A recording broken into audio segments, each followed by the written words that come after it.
ಸಂಪರ್ಕಿಸಿದಾಗ ಅವಿರೋಧವಾಗಿ ಆಯ್ಕೆ ಇದ್ರೆ ಇವತ್ತೇ ಮಾಡಬೇಕು, ಚುನಾವಣೆ ನಡೆದು 21ನೇ ತಾರೀಕು ಮಾಡಬೇಕು ಅಂತಂದ್ರೆ ನನಗೆ ಒಂದು ಗೈಡ್ಲೈನ್ಸ್ ಬಂತು. ಆ ನಿಟ್ಟಿನಲ್ಲಿ ತಮಗೆ ಅತಿ ಶೀಘ್ರದಲ್ಲಿ 3:30ಗೆ ನಾನು ನಿಮ್ಗೆ ತಿಳಿಸ್ಕೊಟ್ಟೆ. 3 ಗಂಟೆಗೆ ನನಗೆ ಸಮಯ ಮುಗಿತು. 3:30ಯಿಂದ ಸ್ಟಾರ್ಟ್ ಮಾಡಿದೆ. 5 ಗಂಟೆಗೆ ತಾವೆಲ್ಲರೂ ಬಂದಿದ್ದೀರಿ. ನನ್ನ ಕರೆಗೆ ಹೋಗಿ ತಾವು ಎಲ್ಲರೂ ಕೂಡ ಬಂದಿದ್ದಕ್ಕೆ ನನಗೆ ಮೊಟ್ಟ ಮೊದಲಿಗೆ ಎಲ್ಲರಿಗೂ ಅಂತ ಹೇಳ್ತಾ ಅವಿರೋಧವಾಗಿ ಆಯ್ಕೆ ಇರ್ತಕ್ಕಂಥ ಅಭ್ಯರ್ಥಿಗಳ ಹೆಸರನ್ನು ಹೇಳ್ತೇನೆ.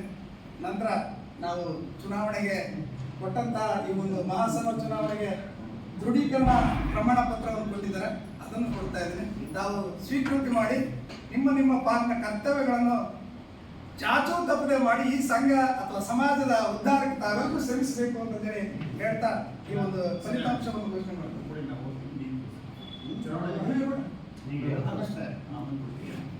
ಈಗ ಮೊದಲನೇದಾಗಿ ಅವಿರೋಧವಾಗಿ ಆಯ್ಕೆ ಇರುವ ಅಭ್ಯರ್ಥಿ ಹೆಸರು ಅಧ್ಯಕ್ಷರಾಗಿ ಶ್ರೀ ಜಿ ಸುನಿಲ್ ಪಾಟೀಲ್ ಇವರಿಗೆ ಪೂರ್ವಕವಾಗಿರ್ತಕ್ಕಂಥ ಅಭಿನಂದನೆಗಳನ್ನು ಸಲ್ಲಿಸ್ತಾರೆ. ಎರಡನೇದಾಗಿ ಅವಿರೋಧವಾಗಿ ಹಾಕಿರ್ತಕ್ಕಂಥ ಕಾರ್ಯಕಾರಿ ಸಮಿತಿ ಮಹಿಳಾ ಅಭ್ಯರ್ಥಿಗಳು. ಒಂದನೇದಾಗಿ ಶ್ರೀಮತಿ KHM ಶೈಲಜಾ ಅವರಿಗೆ ಸಮಾಜ ಪರವಾಗಿ ಮತ್ತು ನಿಮ್ಮೆಲ್ಲರ ಪರವಾಗಿ ಪೂರ್ವಕ ಅಭಿನಂದನೆಗಳು. ಶ್ರೀಮತಿ A ಸುಮಂಗಳ ಅವರು ಗೈರುಹಾಜರಿದ್ದಾರೆ, ಅವರಿಗೆ ಆನಂತರ ಶ್ರೀಮತಿ KHM ಅನ್ನಪೂರ್ಣಾದೇವಿ ಅವರು, ಇವರು ಕೂಡ ಮಹಿಳಾ ಕಾರ್ಯಕಾರಿ ಸಮಿತಿ ಅವಿರೋಧವಾಗಿ ಹಾಕಿದ್ದಾರೆ, ಅವರಿಗೆ ಧನ್ಯವಾದಗಳು, ಅಭಿನಂದನೆಗಳು. ಶ್ರೀಮತಿ ಮಂಜುಳಾಟಿ ಇವರು ಕೂಡ ಅವಿರೋಧವಾಗಿ ಹಾಕಿದ್ದಾರೆ, ಅವರಿಗೆ ನಮ್ಮ ಪರವಾಗಿ ಮತ್ತು ನಿಮ್ಮೆಲ್ಲರ ಪರವಾಗಿ ಅಭಿನಂದನೆಗಳು. ಶ್ರೀಮತಿ B ಅಂಬಿಕಾ ಇವರು ಕೂಡ ಅಭಿನಂದನೆಗಳು. ಶ್ರೀಮತಿ S ವೀರಮ್ಮ ಇವರು ಬಂದಿಲ್ಲ, ಅನಿವಾರ್ಯ ಕಾರಣಗಳಿಂದ ಯಾವ ಆಕ್ಸಿಡೆಂಟ್ ಆಗಿದೆ ಅಂತ ಅವರು ಇಲ್ಲ, ಅಲ್ಲಿ ಹೋಗಿದ್ದಾರೆ, ನಾಳೆ ಬರ್ತೀವಿ ಅಂತ ಹೇಳಿದ್ದಾರೆ. ಶ್ರೀಮತಿ ಪ್ರತಿಭಾ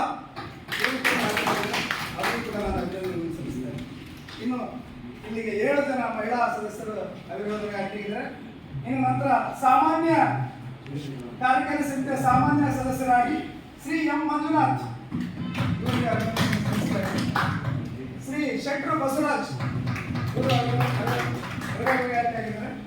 ಶ್ರೀ J ಬಸವರಾಜ್ ಇವರು ಕೂಡ ಅಭಿನಂದನೆಗಳು. ಶ್ರೀ M ಮರುಸಿದ್ದಪ್ಪ ಇವರು ಬಂದಿಲ್ಲ. ಶ್ರೀ KS ವೀರೇಶ್ ಇವರು ಕೂಡ ಅಭಿನಂದನೆಗಳು. ಶ್ರೀ P ಜಯರಾಜ್ ಅವರು ಬಂದಿಲ್ಲ. ಶ್ರೀ ಸೋಮನಗೌಡ ಜಿ ಇವರು ಅಭಿನಂದನೆಗಳು. ಶ್ರೀ I ಮಹೇಂದ್ರ ಕುಮಾರ್ ಇವರು ಕೂಡ ಅಭಿನಂದನೆಗಳು. ಶ್ರೀ GS ಗಿರೀಶ್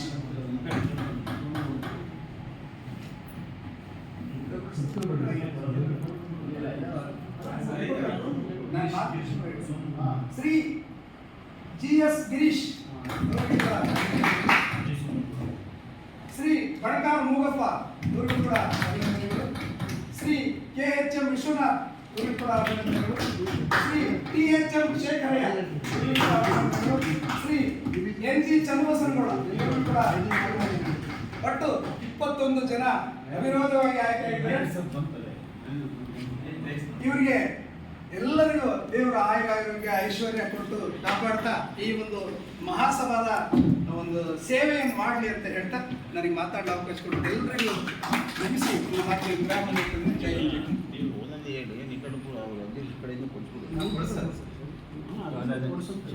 ಅಲ್ಲ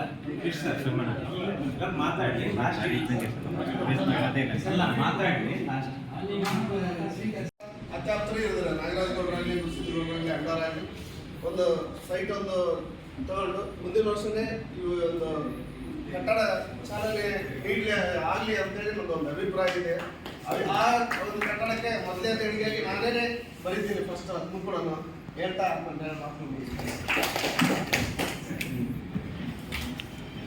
ವಿಜಯನಗರ ಜಿಲ್ಲೆಯ ಕಾರ್ಯಕಾರಿ ಸಮಿತಿ ಸದಸ್ಯರಾದಂಥ ಶ್ರೀ ರಾಜುಗೌಡ ಅವರು ಅತ್ಯುತ್ತಮವಾದ ಸಲಹೆಯನ್ನು ಕೊಟ್ಟು ನಮ್ಮ ಒಂದು ಸ್ವತಃ ಕಟ್ಟಡ ಆಗಬೇಕು, ವೀರಶೈವ ಮಹಾಸಭಾದ ಕಟ್ಟಡ ಆಗಬೇಕು, ಅವರು ಸರಿಯನ್ನು ಸ್ವೀಕರಿಸಿ ಮುಂದಿನ ದಿನಗಳಲ್ಲಿ ಇದರ ಸಂಪೂರ್ಣ ಜವಾಬ್ದಾರಿಯನ್ನು ಹೊಸದಾಗಿ ಆಯ್ಕೆಯಾಗಿರುವಂಥ ಸಂತೋಷ್ ಪಾಟೀಲ್ ಅವರ ಈಗಿನ ಮೇಲೆ ಸುನೀಲ್ ಗೌಡ ಈಗಿನ ಮೇಲೆ ಹಾಕೋಣ, ಅದಕ್ಕೆ ನಾವೆಲ್ಲ ಸಪೋರ್ಟ್ ಆಗಿರ್ತೀವಿ. ನಂತರ ಈಗ ಬಹಳ ಅಚ್ಚುಕಟ್ಟಾಗಿ ಚುನಾವಣೆ ನಡೆಸಿ ಎಲ್ಲರನ್ನ ಅವಿರೋಧವಾಗಿ ಆಯ್ಕೆ ಮಾಡಿದಂತಹ ಚುನಾವಣಾಧಿಕಾರಿಗಳು ಹಾಗೂ ಆತ್ಮೀಯ ಸ್ನೇಹಿತರಂಥ ಶ್ರೀ ಸಿದ್ದರಾಜ್ ಅವರು ಒಂದು ಈ ಒಂದು ಚುನಾವಣೆ ಪ್ರಕ್ರಿಯೆ ಬಗ್ಗೆ ಮಹತ್ವವನ್ನು ಆಡಬೇಕು ಅಂತ ಹೇಳ್ತಾರೆ. ಶುಭ ಸಂಜೆಯ ಇಂಥ ಸಮಾರಂಭದಲ್ಲಿ ಆಸೀನರಾದಂಥ ಎಲ್ಲ ಹಿರಿಯರಿಗೆ ನನ್ನ ಶರಣಾರ್ಥಿಗಳು. ಹಾಲಿ ಮತ್ತು ಮಾಜಿ ಅಧ್ಯಕ್ಷರುಗಳೇ, ಹಾಗೆ ಹಿರಿಯರೇ, ನನ್ನ ನೆಚ್ಚಿನ ಸಹೋದರಿ ಸಹೋದರರು, ಬಹುಶಃ ಅಖಿಲ ಭಾರತ ವೀರಶೈವ ಮಹಾಸಭಾ ಎಲ್ಲರೂ ಹೇಳಿದಂತೆ ನಿಜವಾಗಲೂ ಕೂಡ ಒಂದು ಉತ್ತಮವಾದಂಥ ಸಮಾಜದ ಒಂದು ಸಂಘ. ಈ ಸಂಘವನ್ನು ಬೆಳೆಸ್ಕೊಂಡು ಹೋಗಲಿಕ್ಕೆ ನಾವು ನೀವೆಲ್ಲರೂ ಕೂಡ ಕಂಕಣಬದ್ಧರಾಗಿ ದುಡಿದ್ರೆ ಮಾತ್ರ ಈ ಸಂಘ ಮುಂದುವರಿತದೆ ಅಂತ ಹೇಳ್ತಾ, ನನ್ನನ್ನು ನಂದಿ ಬಸವರಾಜ್ ಅವರು ಚುನಾವಣಾ ಅಧಿಕಾರಿಯಾಗಿ ಮಾಡ್ತೀನಿ ಅಂತಂದೇಳಿ ಫೋನ್ ಮಾಡಿ ಕೇಳಿದ್ರು.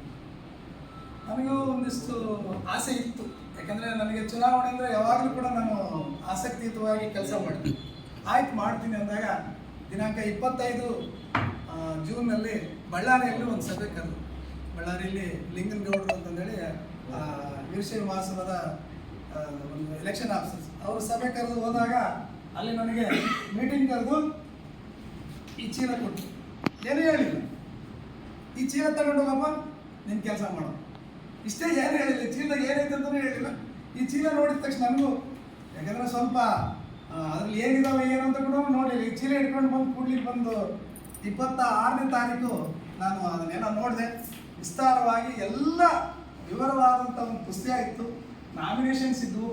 ಅವೆಲ್ಲದನ್ನು ನೋಡಿದಾಗ ಭಾಳ ಸಂತೋಷ ಆಯ್ತು. ಒಳ್ಳೆ ಅಚ್ಚುಕಟ್ಟಾಗಿ ಚುನಾವಣೆ ವ್ಯವಸ್ಥೆಯನ್ನು ಮಾಡಲಿಕ್ಕೆ ನನಗೆ ಅನುಕೂಲ ಮಾಡಿದ್ರು. ಅಲ್ಲಿನೇ ನಾನು ಯೋಚನೆ ಮಾಡಿದೆ, ಚುನಾವಣೆ ನಡೆಸಲಿಕ್ಕೆ ಅಥವಾ ಎಲೆಕ್ಷನ್ ನಾಮಿನೇಷನ್ ತಗೊಳ್ಳಿಕ್ಕೆ ಒಂದು ಸ್ಥಳ ಬೇಕಾಗಿತ್ತು.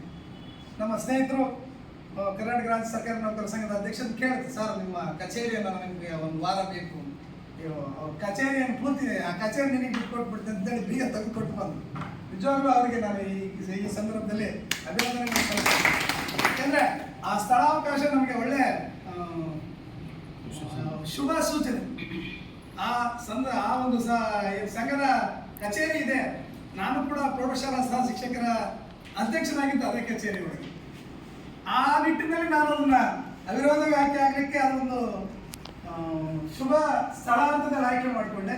ಎಲೆಕ್ಷನ್ ನಡೆದ್ರೆ ಏನು ಮಾಡ್ತೀರಿ ಅಂತ ಕೇಳಿದ್ರು, ನಾನು ಮತ್ತೆ ಫೋನ್ ಮಾಡಿ, ನೀವು ಮತ್ತೆ ಈ ಸಂದರ್ಭ ಹೆಂಗೆ ಮಾಡೋದು, ಅಲ್ಲೇ ಮೇಲೆ ಎಲೆಕ್ಷನ್ ನಡೆಯೋಕ್ಕಾಗಲ್ಲ.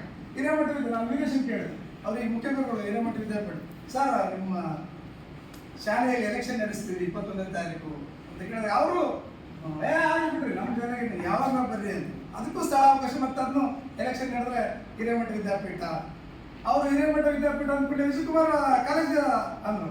ವಿಜಯಕುಮಾರ್ ಕಾಲೇಜ್ ನೋಡಿ ಎಷ್ಟು ನೆನಪಿದೆ, ಅಲ್ಲಿ ಪ್ರಿನ್ಸಿಪಾಲ್ ಆಗಿದ್ದು ವಿಜಯಕುಮಾರ್ ಅಂತಂದ್ರೆ. ಆ ಕಾಲೇಜಲ್ಲಿ ವೀರಶೈವ ಮಹಾಸಭಾದೊಳಗೆ ಹೆಸರಿದೆ. ಹೌದು ಸರ್ ಅದೇ ಸ್ಥಳ ಒಳ್ಳೆ ಚೆನ್ನಾಗಿದೆ, ಅಲ್ಲೇ ಮಾಡ್ರಿ. ಅದಾದ ನಂತರ ಬಂದೆ. 27ನೇ ತಾರೀಕಿಂದ 3ನೇ ತಾರೀಕಿನ ತನಕ 2 ತಾಸು ಆ ಒಂದು ಕಚೇರಿಯಲ್ಲಿ ನಿದ್ದೆ ಮಾಡಿ ಬಂದೆ. ಯಾರ್ಯಾರು ನಾಮಿನೇಷನ್ ಬೇಕೇನಂತ ಕೇಳಿಲ್ಲ. ನಾಗರಾಜ್ ಗೌಡ್ರು ಮಾತ್ರ ಒಂದು ದಿವಸ ಫೋನ್ ಮಾಡಿದ್ರು, ಸರ್ ನಿಮ್ಮ ಚುನಾವಣಾ ಅಧಿಕಾರಿ ಇದೆ. ಹೌದು ಸರ್, ವಿವರವಾಗಿ ಅವ್ರಿಗೊಂದು ಪುಸ್ತಕ ಕೊಟ್ಟು ಕಳಿಸ್ಕೊಡ್ತೀನಿ ಅಂತ ಅವ್ರು ಕಳಿಸ್ಕೊಡ್ತೀನಿ. 3ನೇ ತಾರೀಕು ಸಾಯಂಕಾಲ ನಾಗರಾಜ್ ಗೌಡ್ರು ಒಂದು ನಾಮಿನೇಷನ್ ತಗೊಂಡು ಅಧ್ಯಕ್ಷ ಸ್ಥಾನ ಪುನಃ ನಾಗರಾಜ್ ಗೌಡ್ರೆ ಆಗ್ತಾರೆ. ನಾನು ಸುಮ್ಮನೆ ಯಾರು ಕೇಳಿಲ್ಲ, ನಾಗರಾಜ್ ಗೌಡ್ರೆ ಅಧ್ಯಕ್ಷರಾಗ್ತಾರೆ, ಒಂದೇ ಒಂದು ನಾಮಿನೇಷನ್ ಪೇಪರ್ ತಗೊಂಡು ಆಯಿತು. 4ನೇ ತಾರೀಕು 3ನೇ ತಾರೀಕು ಸಾಯಂಕಾಲನೇ ಇವ್ರು ನಾಮಿನೇಷನ್ ಹೋಗಿ ಒಂದು ಅರ್ಧ ಗಂಟೆ ಒಳಗೆ ಗೌಡ್ರು ಫೋನ್ ಮಾಡಿ, ಸರ್ ಎಲ್ಲಿದ್ದೀರಿ? ಇಲ್ಲ ಇಲ್ಲೇ 5 ಬರ್ರಿ.